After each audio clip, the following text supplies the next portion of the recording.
নমস্কার, আমি অভিক দে। আজ অনেক দিন পর আবারও একটি ভিডিও নিয়ে হাজির হলাম। আজকে আমরা যাচ্ছি জয়পুর ফরেস্ট। তো আমরা এখন দাঁড়িয়ে আছি জয়পুর জঙ্গলে। আমার সঙ্গে আছে আমাদের সকলের প্রিয় তারকদা। তো তারকদার সঙ্গে একটু পরিচয় করে দিই। তারকদা, কেমন আছেন? দারুণ দারুণ। কেমন লাগছে? খুব সুন্দর। অনেক মানে 2-4 দিন এত রোদের কষ্ট ছিল, তো আজকে রবিবার, আজ ওয়েদারটা ভালো আছে। হ্যাঁ, ওয়েদারটা ভালো আছে বলে আমরা একটু বেরিয়ে পড়লাম দুজন মিলে। আমরা আজকে জয়পুর ফরেস্টে ঘুরবো। তো আগে তো সমস্তটাই এই ভিডিও তুলে ধরার চেষ্টা করছি সবার সুবিধার্থে। চলুন ঘুরে আসি। আর এই রাস্তাটা হচ্ছে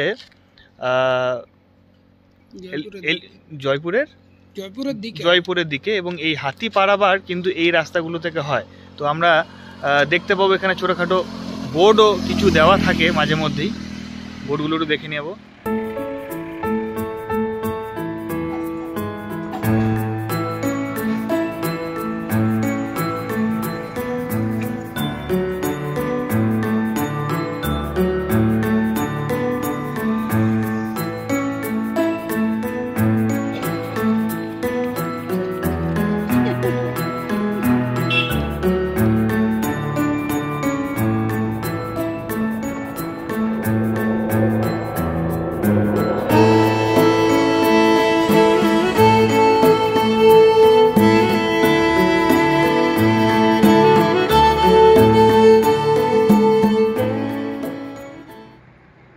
জঙ্গল ঘেরা মনোরম পরিবেশ সমৃদ্ধ রাস্তা দিয়ে আমরা এখন এসে পড়লাম বনলতা রিসর্টে।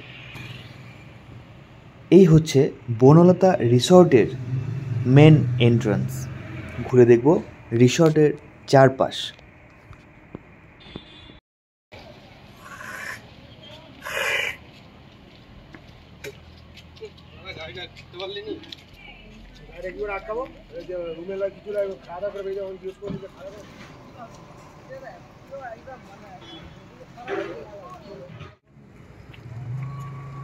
রিসর্টের ভেতরে অবস্থিত এই দোকান আপনারা চাইলেই স্মৃতি হিসাবে সংগ্রহ করতে পারেন বিষ্ণুপুরের সেই বিখ্যাত পোড়ামাটির তৈরি কিছু শিল্প সামগ্রী।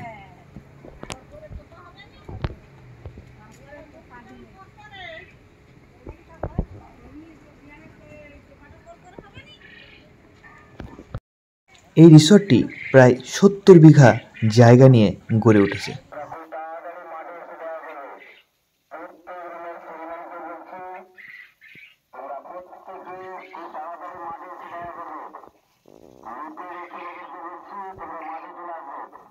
প্রচুর কোয়েল পাখি এখানে রয়েছে।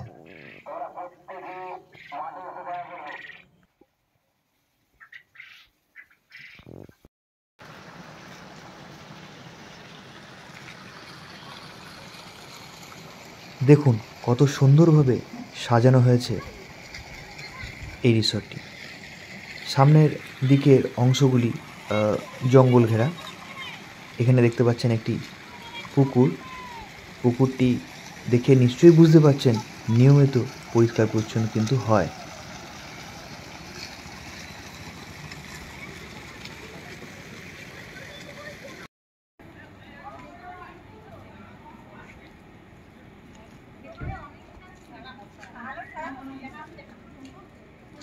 এখানে থাকা এবং খাওয়ার সুব্যবস্থা রয়েছে। যারা দূর থেকে আসবেন তাদের জন্য আমি কন্ট্যাক্ট নাম্বার দিয়ে দিচ্ছি, এই নাম্বারগুলিতে ফোন করে এখানে আসবেন। আর এই হচ্ছে রিসর্টের রিসেপশন। এখানে আপনারা এসেও বুকিং করতে পারেন। এগুলি সবই হচ্ছে কটেজ। এখানে থাকার বিভিন্ন রকমের ঘর রয়েছে, আপনারা এখানে এসে পছন্দ করে নিতে পারেন।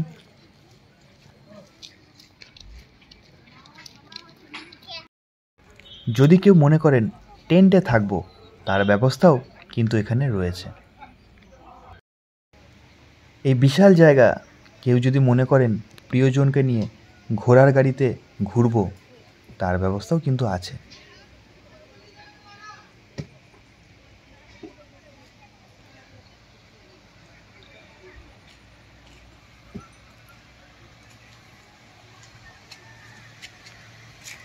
এখানকার সাদা ঘোড়াগুলি দেখতে খুবই সুন্দর লাগে।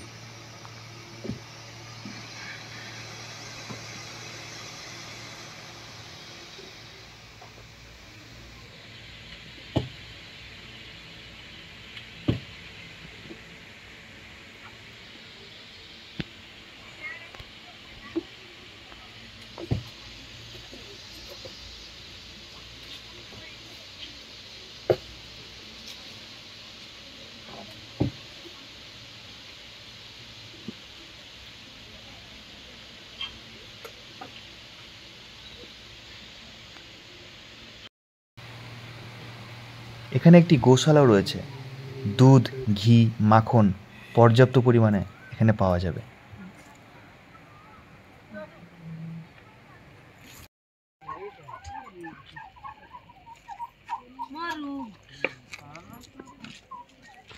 দেখতে পাচ্ছেন টার্কি পাখির খাঁচা। দেখে নিন এখানকার এমু পাখি।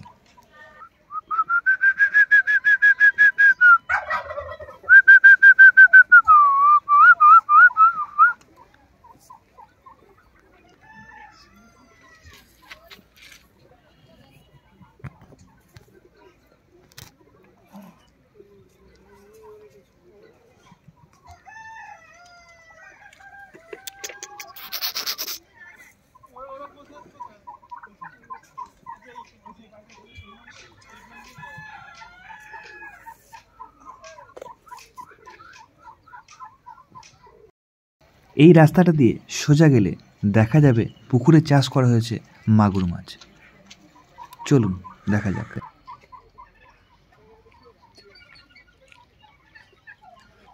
শহরের কোলাহল থেকে সম্পূর্ণভাবে মুক্ত এই পরিবেশ। এখানে ঘুরলে আপনি সতেজতা অনুভব করবেন। দেখতে পাচ্ছেন ড্রাগন ফলের চাষ করা হয়েছে।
এই সেই পুকুর, এখানেই চাষ করা হয় মাগুর মাছ।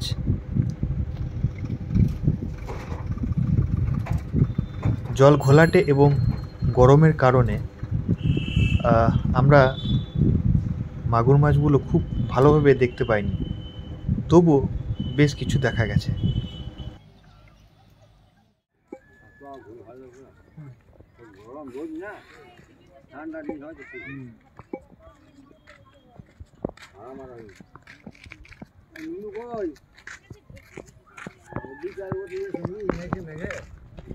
আইডিয়া দেওয়ার জন্য বলে রাখি, এই কটেজগুলির ভাড়া মোটামুটি 2200 টাকা থেকে শুরু। বাইরেটা এরকম দেখতে হলেও ভেতরে কিন্তু অত্যাধুনিক সব রকম ফেসিলিটিস কিন্তু পাওয়া যাবে। এসি, ওয়াইফাই, টিভি প্রভৃতি সব কিছুই এর ভেতরে আছে। ভেতরে গেস্ট থাকায় রুমগুলো সেইভাবে দেখানো গেল না, কিন্তু সব রকম পরিষেবা এখানে আছে।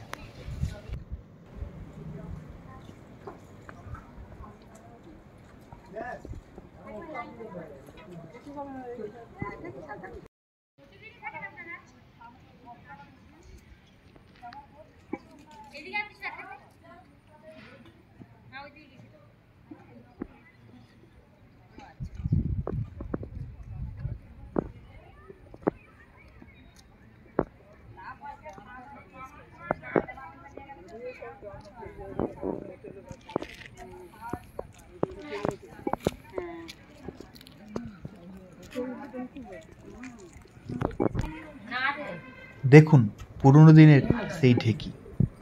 এখানে তৈরি হয় নানা রকম সুস্বাদু পিঠে এবং বড়ি এই জাতীয় খাবার।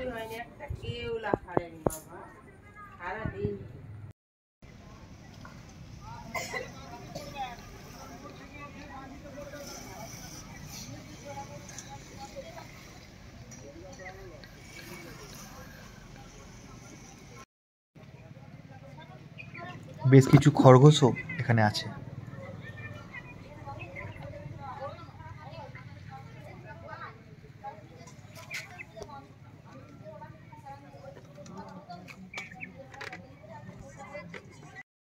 বনলতার মেন গেটের বাইরে এইগুলি আপনার পেয়ে যাবেন।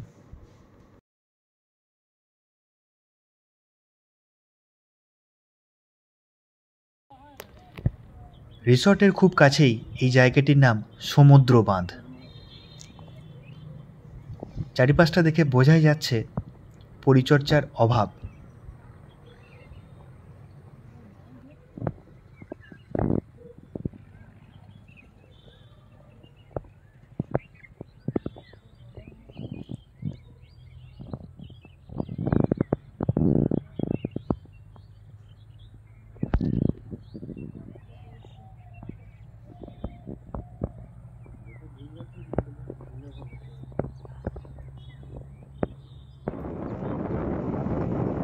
এই ঘন জঙ্গলের ভেতর দিয়ে বাইক নিয়ে যাওয়ার আলাদাই অনুভূতি, আর এই অনুভূতিগুলো বাক্যে প্রকাশ করা যাবে না।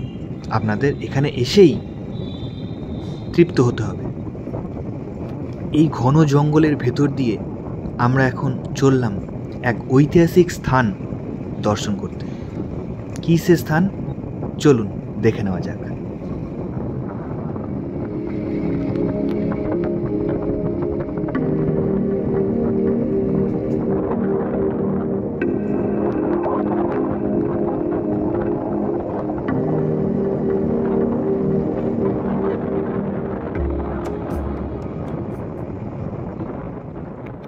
অবশেষে পৌঁছে গেলাম সেই জায়গায়। জায়গাটির নাম বাসুদেবপুর চাতাল। স্থানীয় মানুষেরা এই নামেই এখন এটিকে চেনে, কিন্তু প্রকৃতপক্ষে এটি কিন্তু একটি এয়ারফিল্ড। 1939 থেকে 1945 সাল পর্যন্ত চলা দ্বিতীয় বিশ্বযুদ্ধে এই এয়ারফিল্ডটি তৈরি করা হয়েছিল। আমেরিকার বোমারু বিমান এই এয়ারফিল্ডে নামতো। আর আপনারা দেখতে পাচ্ছেন সেই এয়ারফিল্ডের রানওয়ে। এই এয়ারফিল্ডটির দৈর্ঘ্য প্রায় 2 কিলোমিটার মতো। এটা পিয়ারডোবা এয়ারফিল্ড বা বিষ্ণুপুর এয়ারড্রোম এই ধরনের আরও কিছু নাম আছে। বাঁকুড়ার বিষ্ণুপুর থেকে এই জায়গার দূরত্ব প্রায় 11 কিলোমিটার মতো।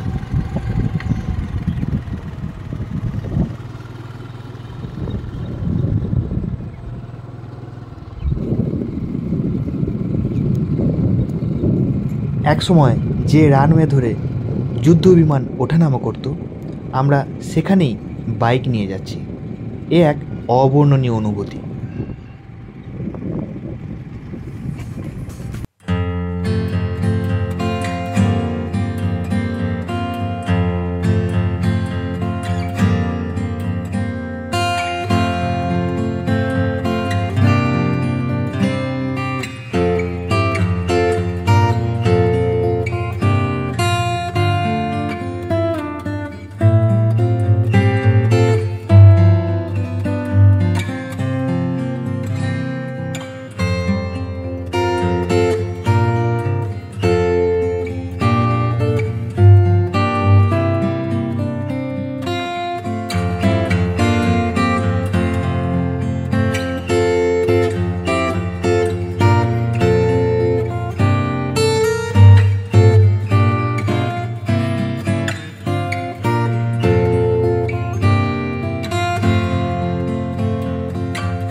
হাতি, হায়না, শেয়াল, খরগোশ প্রভৃতি বন্যপ্রাণী এখানে প্রায়শই দেখা যায়।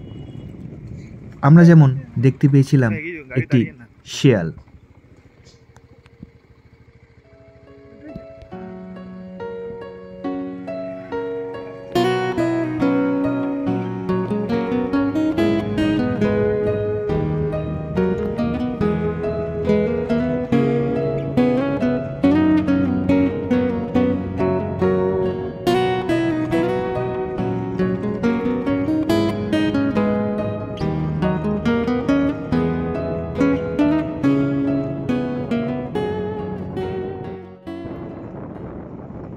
শরীরকে সচল আর প্রাণকে চঞ্চল রাখতে এই জায়গার জুড়ি মেলা ভার।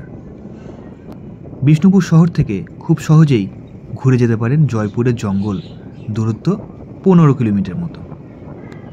আজ এই পর্যন্তই। আগামী দিনে হাজির হব নতুন কোনো ভ্লগ নিয়ে। ভালো থাকবেন আর কাছের মানুষদেরও ভালো রাখবেন। ধন্যবাদ।